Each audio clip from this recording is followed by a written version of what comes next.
In this video, we're ranking all the new enemies added in the DLC, or better yet, the ones that have returned from the old Greek trilogy. These legendary foes have been reimagined for the Norse saga, bringing fresh challenges to the battlefield. We're judging them based on two key factors: visual design and variety of attacks. Without further ado, let's get into it. Number 8. Centaurs. My biggest issue with this enemy is its excessive similarity to the stalkers from the main game. When I first encountered it, I didn't even realize it was a new enemy. I initially thought it was just another stalker until I noticed its name. This level of similarity is a major flaw, as it makes the new enemy feel somewhat lazy in terms of design and creativity. It's hard to be excited about something that feels like a recycled version of something we've already fought. In terms of combos, there isn't much difference either. The only real change is that they can use both of their weapons instead of just one, which is a small and not particularly impactful difference. Other than that, they lack any unique animations or distinctive moves. All their attacks and behavior are nearly identical to the original Stalkers, which doesn't really add much to the gameplay. Everything about them feels like a copy-paste from the Stalkers, which just isn't exciting, especially when you're hoping for fresh challenges in a DLC expansion. I believe the developers could have given this enemy a more distinct design or a different size to make it feel more like a unique addition to the game. They had an opportunity to introduce something visually striking, but instead, it's hard to tell the difference between this enemy and its predecessor. Of course, given possible budget constraints and the fact that this DLC is free, it might not have been economically viable for them to fully invest in a completely new design. But from a player's perspective, I feel like these enemies should have brought more to the table in terms of both visual appeal and gameplay depth. Overall, this enemy doesn't offer a visually unique or striking design, nor does it introduce any new and interesting combos. The slight change in armor compared to the Stalkers doesn't make enough of a difference to make them stand out. All of this results in a lack of uniqueness and excitement when compared to other enemies on this list. Number 7. Sirens. Let's be honest, these enemies weren't even that appealing in the Greek era, and hardly anyone would consider them truly interesting. What's worse is that in the main series, we saw them as women with long, flowing hair blowing in the wind. However, in the DLC, their hair has been completely removed, and instead, they wear a cat-like steel mask, which, in my opinion, makes them far less interesting. In the previous games, they gave off a mysterious and dangerous vibe, wandering aimlessly through the environment. Their long hair and humanoid appearance made them look like ordinary people from a distance, which lured in unsuspecting victims. This design choice reinforced the deceptive nature of these creatures. However, in their new design, much of this attention to detail has been ignored. We are now dealing with a completely new look that is far less faithful to the previous games. If we consider them as brand new enemies, their design is visually appealing and well executed.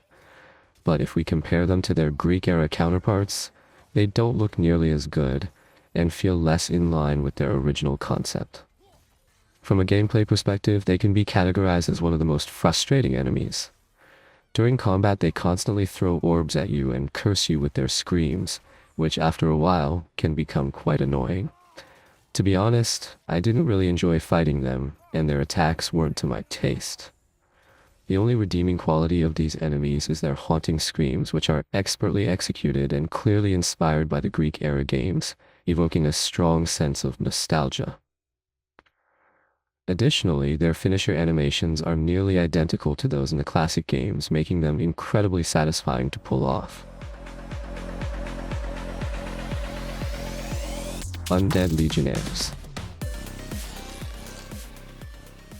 The Undead Legionnaires serve as one of the foundational enemies in the DLC, much like the Draugr in the base game. Their design is highly nostalgic and visually appealing, with all of their moves and combos faithfully inspired by their classic versions. One thing I like about this enemy's combos is that most of them are inspired by the classic version, making them quite nostalgic for veteran players. However, the main issue with them is that the attack patterns and the gaps between attacks are too simple and predictable. Most of the time, the enemy just moves around aimlessly in the fight. These enemies come in both melee and ranged variants.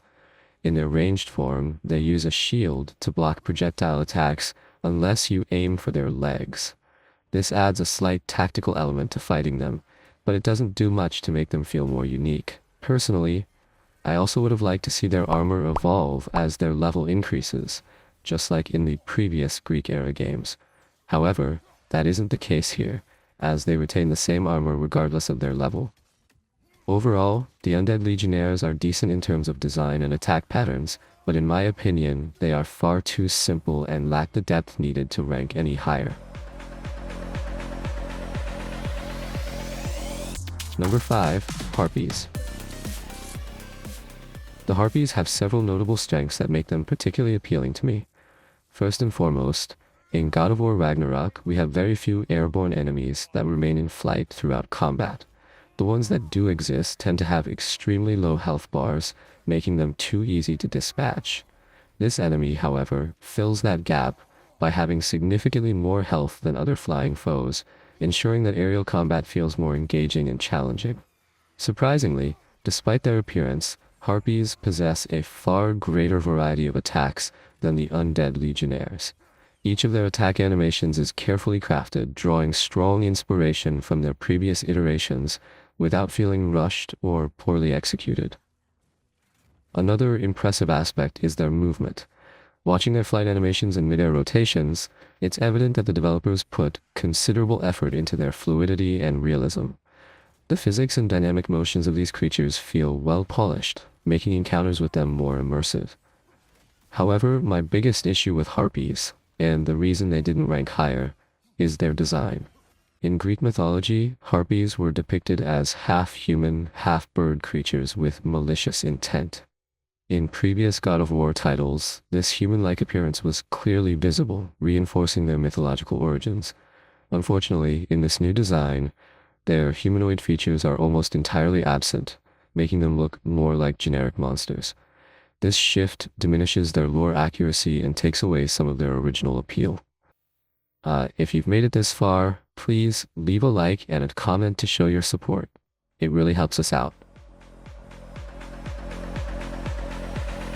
Number 4. Wraiths. The Wraiths stand out as formidable adversaries, reflecting the developers' evident fondness for these enemies. Before the game's release, I had already suspected that these enemies would make an appearance. In terms of attack depth, it's safe to say that no other enemy matches the sheer variety of attacks that the Wraiths possess. The combos designed for them are incredibly engaging and well crafted. These enemies can use poison, move underground to close the distance quickly, and unleash relentless attack sequences. Their gameplay design is a testament to the developers' attention to detail, ensuring that they remain a challenging foe throughout the game. They never feel repetitive, as their unpredictable and fluid combat style keeps players constantly adapting. One thing I like about this enemy is that its weapon is actually part of its own bone. Unlike the previous version, which had a metal weapon, here its own bone has been sharpened, making the design even more interesting. Their helmets, in particular, stand out with intricately spiraled horns that enhance their eerie and mysterious presence. I even zoomed in on the helmet to examine the finer details, and was impressed to find a skull embedded inside, reinforcing their haunting design. These small but significant details demonstrate the level of craftsmanship that went into bringing these enemies to life. Overall, the Wraiths are among the most well-designed enemies, excelling in both combat mechanics and aesthetics. Their diverse attack patterns and relentless aggression make them a formidable challenge, especially on higher difficulties, ensuring they remain a thrilling opponent for any player seeking a true test of skill. Number 3. Cyclops. This enemy is undoubtedly one of the most promising in the game. Even the developers seem to believe in its potential, as they prominently featured it in the DLC trailers to hype up players. First, let's talk about its visual design, which clearly received a lot of attention. Its glowing red eye stands out, but when you get closer, the glow fades, adding an eerie touch. The texture of its skin effectively conveys a rough, hardened surface, making it feel appropriately monstrous. The tree trunk it wields as a weapon perfectly fits its identity, seamlessly complementing its overall design. From a purely aesthetic standpoint, the developers truly delivered. Another interesting detail about the Cyclopes is that, according to their lore, they once lived in slavery. This is clearly reflected in their design, as the branding scars on their bodies serve as a permanent mark of their past oppression. However, from a gameplay perspective, there are aspects that could have been improved. The Cyclops feels a bit too slow and unintelligent, making it relatively easy to defeat. If it had been more aggressive and challenging, it would have left a stronger impression on me. That being said, this doesn't mean it's a weak enemy. It still has a wide range of attacks and can cover large areas with its strikes. One thing that disappointed me was the finisher animation. I wish it had been different from the ogres, but unfortunately both share the same execution sequence, which takes away from the uniqueness of the encounter. It would have been great to see finishers like the classic eye gouging from previous games or entirely new animations. But I suspect the developers opted for pre-existing animations due to the difficulty of creating new ones from scratch. Minotaurs. This legendary and beloved mythical creature seen in many other games has returned from Greece in this installment, hyping up players once again. What I love about its design is the sheer grandeur and dominance that the developers have given this enemy, both in terms of its massive health bar and its aggressive attack patterns. As you may know, Minotaurs are mythical beings, described in lore as having the head and tail of a bull and the body of a man. The game stays remarkably faithful to this lore, showcasing both its bull-like and human-like features. Its rage-fueled charges from a distance perfectly capture the essence of a wild bull, while the shape of its fingers and hands, visible beneath its armor, reinforce its humanoid nature, staying true to its mythological origins. The horned attacks are beautifully executed, and when it drags its hand across the ground, launching fiery debris toward you, you can almost feel the impact of its motion. I don't know about you, but for me, this enemy is definitely one of the top-tier foes in the game, showcasing the developer's mastery in enemy design.